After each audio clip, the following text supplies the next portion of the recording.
Hi guys, આજે આપણે એક વધેલી રોટલીની રેસીપી બનાવીશું અને આ રેસીપી તમે એન્ડ સુધી જોજો. કદાચ તમે ક્યારેય બનાવી નહીં જ હોય અને બનાવીને ખાશો તો તમે કહેશો કે ખરેખર આની ખબર વહેલી પડી ગઈ હોત તો એમના માટે થઈ અને સૌથી પહેલાં તો મારી પાસે 3 રોટલી બચી હતી, તો એમાંની એક રોટલી લીધી છે અને એક બાઉલ ભરી અને શિંગદાણા લીધા છે અને બંનેને તેલની અંદર એડ કરી દીધા છે અને આપણે એમને સારી રીતે ફ્રાય કરી લેવાના છે.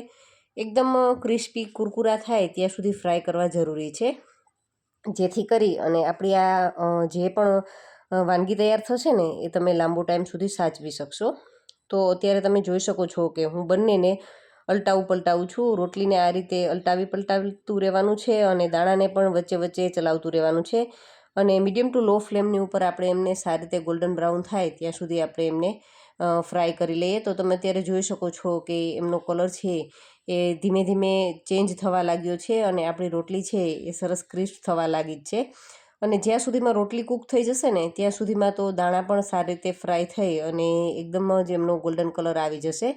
તો લગભગ 3 થી 4 મિનિટના સમય બાદ મીડિયમ ફ્લેમ ઉપર મેં એમને કૂક કર્યું તો એકદમ સારી રીતે કૂક થઈ ચૂક્યું છે. અને તમે આ રેસીપી તો લગભગ ક્યારેય ટ્રાય નહીં કરી હોય અને તમે ખાશો ને તો તમે ઓળખી પણ નહીં શકો અને કદાચ કોઈ મહેમાનોને ખવડાવી દેશો ને તો એ પણ નહીં કહે કે આ તમે વધેલી રોટલીમાંથી એમને આ ડીશ છે એ બનાવી અને ખવડાવી છે.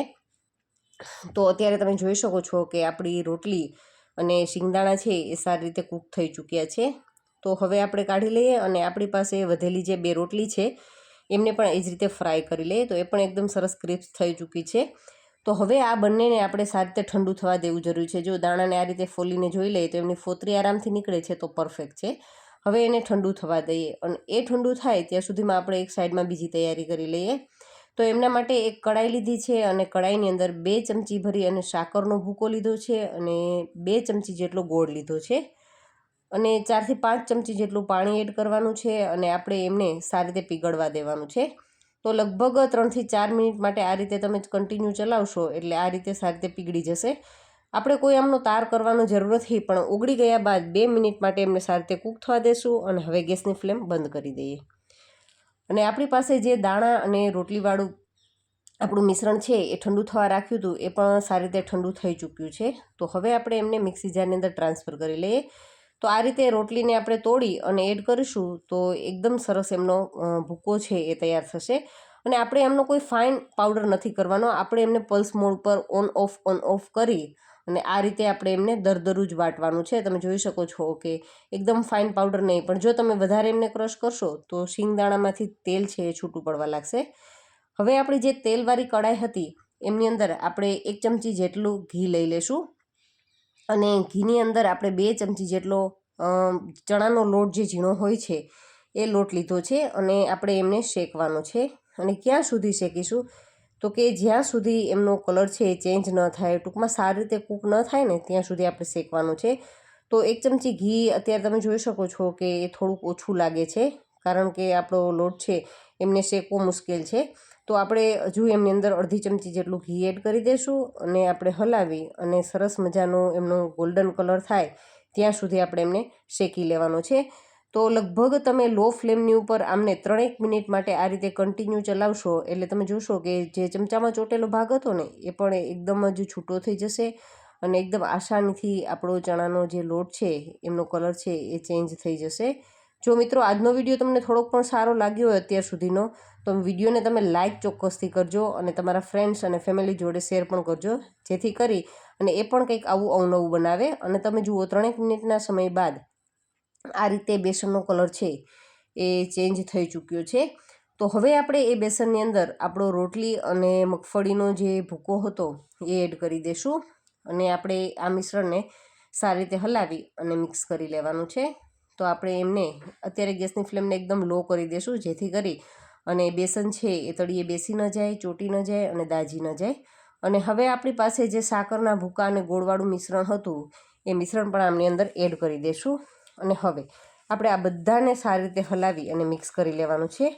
આ બેઝ ઉપર તમારે આમની અંદર દૂધની મલાઈ એડ કરવી હોય તો એ પણ કરી શકો છો અને તમારે જો અઠવાડિયું સુધી સાચવવો હોય તો તમારી પાસે જો મિલ્ક પાવડર અવેલેબલ હોય તો તમે એ પણ એડ કરી શકો છો. અને હું અત્યારે બેમાંથી એક પણ એડ નથી કરતી. આપણે એકદમ જ દેશી સ્ટાઇલનું કહી શકાય અને બિલકુલ દરેકના ઘરની અંદર મળી રહે એવી જ વસ્તુનો ઉપયોગ કરી અને આપણી વેસ્ટ જે રોટલી છે એમને ફેંકી ન દેતા એમાંથી કંઈક ડિફરન્ટ બનાવીને ખાશું તો આપણે એ વેસ્ટ વસ્તુનો સારી રીતે ઉપયોગ કર્યો એમનો પણ આનંદ થશે અને કંઈક નવી મીઠાઈ આપણે મળી છે એમની પણ ખુશી પ્રાપ્ત થશે.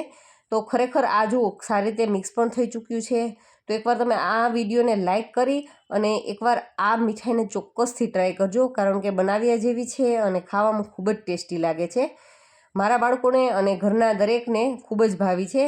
તો એકવાર તમે પણ આમને ચોક્કસથી ટ્રાય કરજો. અને જો હવે આપણું મિશ્રણ છે ને એકદમ સારી રીતે મિક્સ થઈ ગયું છે અને ધીમે ધીમે તમે આ રીતે ચલાવશો ને એટલે શું થશે કે તમારો ચમચો છે ને ધીમે ધીમે એમ લાગશે કે હાર્ડ થવા લાગ્યું છે.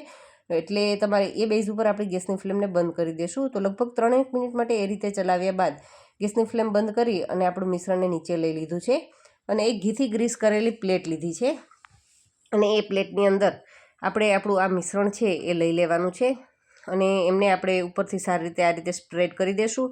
અને જો તમારે આમની અંદર કોઈ ડ્રાયફ્રૂટ એડ કરવા હોય, એલચી પાવડર છે એ એડ કરવું હોય, કોઈ પણ ફ્લેવર તમારે એડ કરવી હોય, એસેન્સ એડ કરવું હોય તો પણ કરી શકો છો. પણ એકદમ ઓરિજિનલ ટેસ્ટની સાથે આ ખાશો ને એટલે શિંગદાણાનો પણ ખૂબ જ સારો ટેસ્ટ આવશે આમની અંદર.